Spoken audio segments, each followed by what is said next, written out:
Bonjour tout le monde, j'espère que vous allez bien. Aujourd'hui, je vais aborder un nouveau sujet avec vous. Alors, j'aimerais vraiment vous dire que le sujet que j'aborde aujourd'hui est un sujet qui me touche particulièrement, car je suis moi-même dans ce dont je vais vous parler. Et aujourd'hui, j'aimerais vous parler de l'été en plein hiver. Alors, je sais que c'est un titre assez bizarre et beaucoup de personnes peuvent se demander, mais pourquoi l'été en plein hiver ? Pour mieux vous situer, je vais un peu vous expliquer ce que représente l'hiver. Ici, l'hiver va vraiment représenter cette période-là, vous savez, où un problème vient et un jour après, un autre problème vient et le lendemain, un autre problème surgit. En gros, jamais 203 et jamais 304. C'est vraiment une période où les problèmes s'enchaînent, se succèdent et où vraiment vous rentrez dans une période où c'est compliqué. Autant mentalement, autant physiquement, c'est vraiment compliqué. Les événements s'enchaînent et font en sorte que vous vous retrouvez comme dans une sorte de prison, comme dans une sorte de cercle vicieux où vous ne savez pas comment faire pour en sortir. C'est un petit peu ça que représente l'hiver. Et je vous avoue qu'en ce moment, c'est un peu ce qui m'arrive. J'ai un problème, puis un autre en vient derrière, puis un autre se rajoute. Et au final, je me retrouve dans un mood de véritable presque dépression. Mais je voudrais aussi vous parler justement de l'été. Il y a quelques jours, j'étais à l'église et le message était vraiment porté sur l'histoire de Shadrach, Meshach et Abed-Nego. Lorsqu'ils se sont retrouvés dans la fournaise et le feu brûlait 7 fois plus que d'habitude, parce que bien sûr le roi était en colère et il a décidé de les jeter et de vraiment les faire brûler, mais avec une souffrance extrême. Et en fait, la Bible dit que il y a eu un 4e homme. Ils étaient censés être 3 dans cette fournaise, mais au final, ils se sont retrouvés à 4. Et le 4e homme avait le visage d'un fils de Dieu. En gros, c'était pour dire que le 4e homme, c'était tout simplement Jésus. Au départ, dans la fournaise, ils étaient censés être 3. Mais comme je vous ai dit, au cours de l'histoire, un 4e homme s'est rajouté, et ce 4e homme était Jésus. Et la partie vraiment de l'histoire qui m'a beaucoup touchée, et dont je vais vous parler aujourd'hui justement, pour illustrer tout ce que je veux vous faire comprendre, c'est que quand ils sont sortis de la fournaise, en fait, leurs vêtements n'avaient aucune égratignure. Eux-mêmes n'ont eu aucune séquelle du feu dans lequel ils étaient. Leurs vêtements ne sentaient même pas la fumée. Il n'y a eu absolument aucune répercussion du feu sur Shadrach, Meshach et Abed-Nego. Ils sont sortis de ce feu indemnes.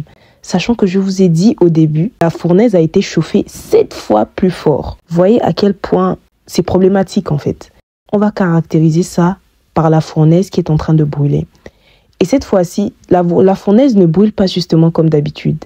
Elle est chauffée 7 fois plus que d'habitude. Donc ça veut dire que là, vous êtes dans une période où les problèmes s'accumulent, mais les problèmes s'accumulent à une vitesse et à une grandeur qui vous dépasse vous-même. Et vous vous retrouvez un petit peu dans une sorte de « mais qu'est-ce que je vais faire ?» Vous vous retrouvez dans une sorte de « je n'ai plus de force ». C'est-à-dire même la force pour prendre votre téléphone et commencer à chercher des solutions, vous ne l'avez même pas. Et c'est un petit peu dans cette situation que je me retrouve actuellement. Et vous vous demandez « mais comment elle fait pour venir nous parler avec autant de force ?» Je vais vous expliquer pourquoi. Je vous ai parlé de ma relation avec Dieu, je vous ai parlé des jugements des gens. Avec le temps, je vous ai dit que j'avais appris à construire une relation de confiance avec Dieu. Et justement, cette relation de confiance avec Dieu fait en sorte que, même si j'ai des problèmes, je suis obligée de me rappeler à moi-même, Maïté, tu ne peux pas te permettre de perdre espoir.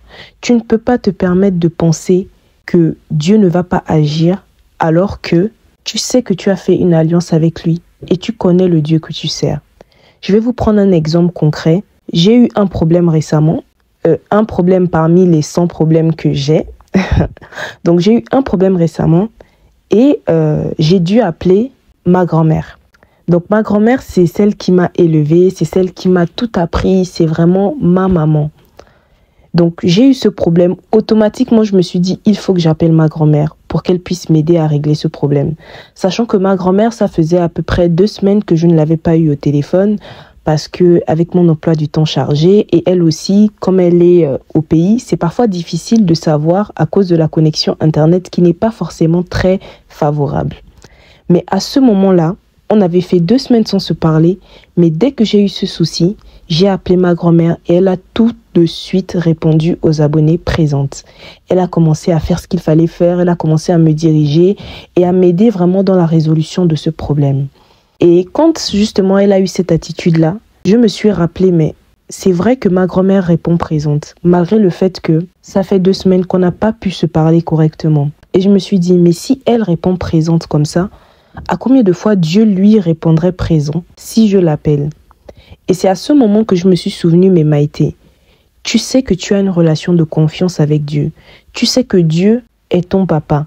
C'est-à-dire que Dieu est plus que ta grand-mère. Donc si ta grand-mère réagit comme ça, si ta grand-mère a tout de suite répondu aux abonnés présentes, à combien de fois Dieu est en train aussi de répondre aux abonnés présents? Et c'est comme ça que je me suis remise en question. Je me suis dit, mais Maïté, et vous savez, dans ce genre de moment, des fois, tu n'as même pas la force de prier. Tu n'as même pas la force de t'asseoir pour dire, Seigneur, regarde ce qui se passe. Tu n'as même pas, en fait, cette force-là. Et vous ne devez pas vous en vouloir parce que vous restez des humains, justement. Plusieurs fois avant, quand je débutais en Christ et lorsque je débutais même ma vie d'adulte, parce que justement, quand on débute la vie d'adulte, c'est à ce moment que les problèmes viennent. Il faut apprendre à gérer les problèmes. Il faut apprendre à se débrouiller par soi-même. Plusieurs fois, il m'est arrivé dans le passé, il y a 5-6 ans, voilà, quand je débutais vraiment ma vie d'adulte, d'avoir des problèmes.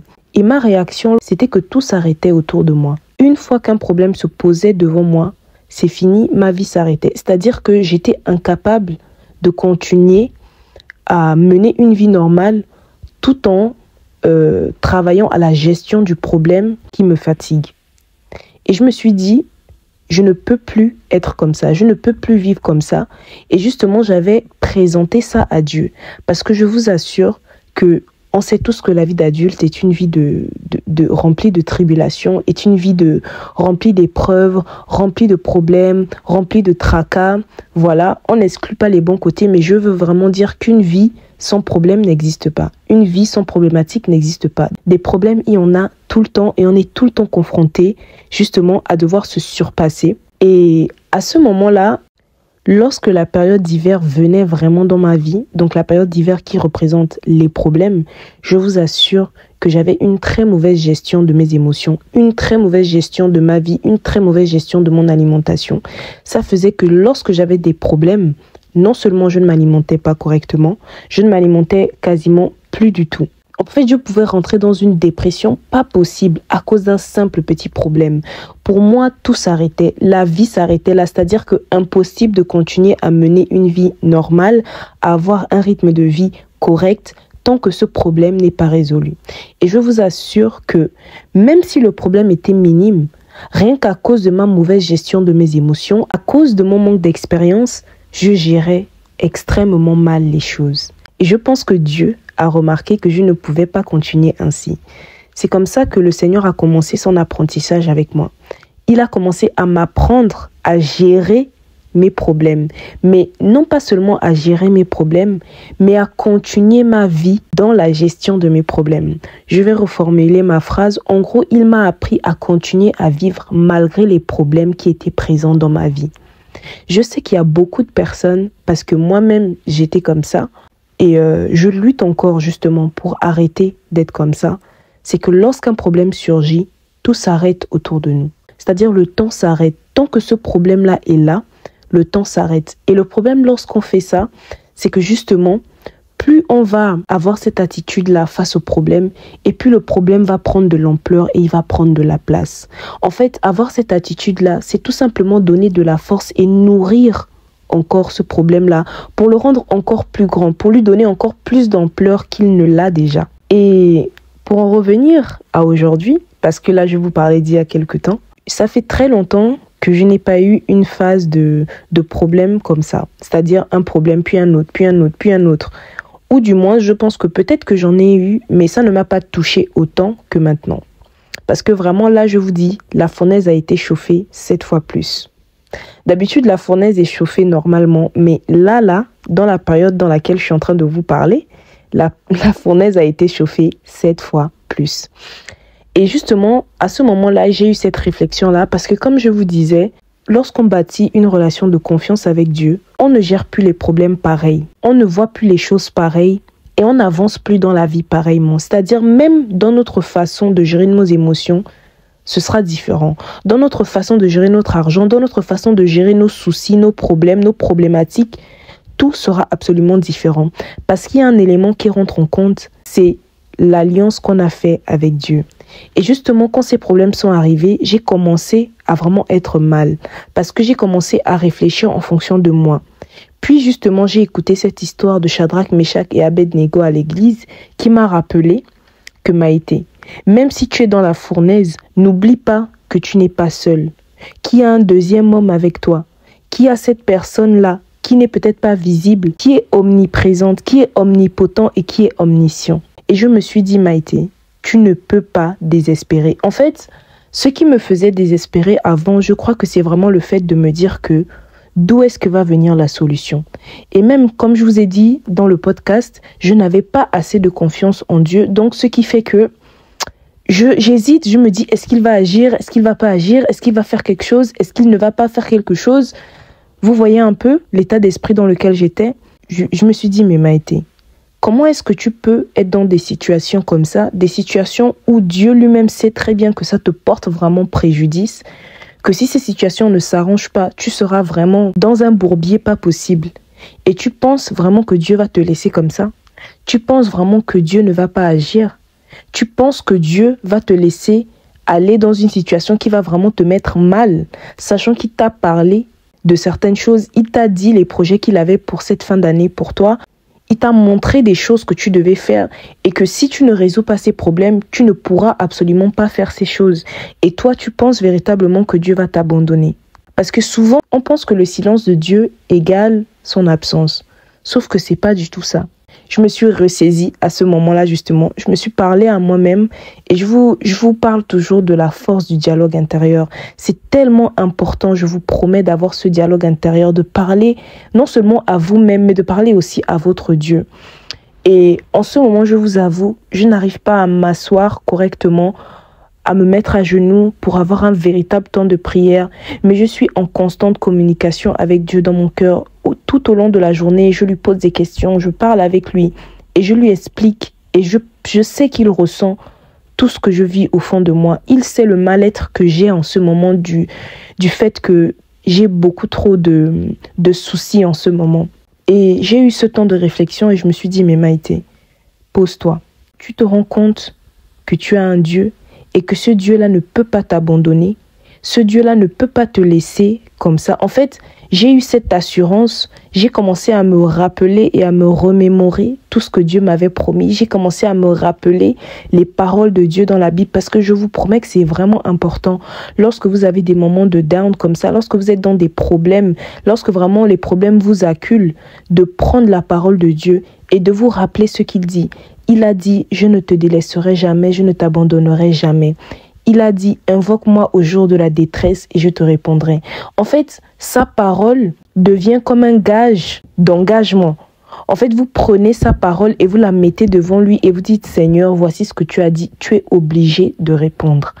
Seigneur, tu as dit ça. Tu as dit que lorsque je serai dans la détresse, je dois t'invoquer et tu as dit, tu me répondrais. Seigneur, tu as dit, toquez et on vous ouvrira. Seigneur, tu as dit, demandez et on vous donnera. Seigneur, voici, je viens te demander. Mais vous n'êtes pas forcément obligé de le faire forcément en vous mettant à genoux, parce que des fois, il n'y a pas cette force.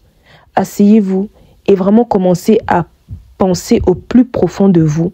Rappelez-vous qui est Dieu. Rappelez-vous la relation que vous avez avec lui. Surtout vraiment cette notion de relation. Parce que Dieu est Dieu, mais Dieu n'est pas le même Dieu avec tout le monde. C'est-à-dire, Dieu est le Dieu de tout le monde, mais Dieu n'est pas le papa de tout le monde. Dieu n'est pas l'ami de tout le monde. Dieu n'est pas le confident. Dieu n'est pas le rocher de tout le monde. Vous voyez ce que je veux dire? Et c'est vraiment, quand vous êtes dans ce temps-là, prenez le temps de vous asseoir et de vous rappeler ce que Dieu représente pour vous. De vous rappeler tout ce qu'il a fait pour vous. De vous rappeler ses paroles qu'il a dit dans la Bible, mais de vous rappeler aussi les paroles qu'il vous a dit en privé. De vous rappeler les conversations que vous avez eues avec lui en privé. Et ça fait au moins une semaine que je n'ai pas eu la force de me poser. C'est-à-dire que lorsque je m'assois pour essayer de prier, les mots ne sortent pas de ma bouche. Et quelque chose m'a dit, Mais la prière, ce n'est pas que la communication verbale. Et je me suis dit, je vais avoir un moment d'adoration. Voici pourquoi vous devez vraiment privilégier la relation. Parce que lorsqu'on a une relation avec quelqu'un, ça nous donne automatiquement accès à des droits et à des devoirs. Je prends un exemple. Prenons le cas de 2 meilleurs amis. Une des meilleures amies se trouve dans une situation de faiblesse, se trouve dans une situation de problème vraiment extrêmement accru. Moi, en tant que sa meilleure amie, même si elle ne me demande pas son aide et que je vois la situation dans laquelle elle est, j'ai le devoir de l'aider. C'est de mon devoir de la soutenir. C'est de mon devoir. En fait, ça devient une obligation pour moi d'être là pour elle. Parce que je sais qu'elle a besoin de moi. Parce que je sais qu'en ce moment, elle ne peut pas y arriver toute seule. Et je me dois de lui offrir les armes que j'ai pour pouvoir lutter contre ce problème. Vous voyez? Et si déjà rien que nous-mêmes, lorsqu'on voit nos amis être dans le mal, on fait tout pour les aider, on fait vraiment tout pour les sortir de là, à combien de fois Dieu? C'est vraiment pourquoi je vous dis privilégiez la relation. Et souvenez-vous de la relation que vous avez avec ce Dieu-là. Parce que justement, cette relation fait que Dieu a cette obligation, Dieu a ce devoir envers vous, de vous secourir, de faire quelque chose pour vous. Il ne peut pas vous regarder être dans une situation de mal-être sans pour autant vous aider, sans pour autant interagir. Peu importe le temps où il le fera. Pour conclure, mes chers auditeurs, je pense que vous avez tous compris ce dicton qui dit « l'été en plein hiver ». C'est tout simplement de savoir garder son calme malgré les tempêtes qui soufflent. C'est vraiment d'être dans un état de « je continue ma vie ». La vie ne s'arrête pas. Ce n'est pas parce que j'ai un problème que je vais arrêter de vivre, que je vais arrêter de m'alimenter, que je vais arrêter de mener une vie correcte. Le problème est là, ok, mais il y a toujours une solution. Et c'est vraiment cet état d'esprit-là de se dire que malgré tous les problèmes que je peux avoir, malgré tous les problèmes qui peuvent s'accumuler, je refuse de me laisser abattre et je refuse que ce problème-là puisse impacter ma vie de manière négative. Je refuse que ce problème puisse arrêter mon évolution. Je refuse que ce problème puisse me perturber au point où je ne peux plus correctement travailler, je ne peux plus correctement mener une vie de famille, je ne peux plus correctement étudier mes leçons. Voilà, c'est vraiment ça le message que je veux vous faire passer.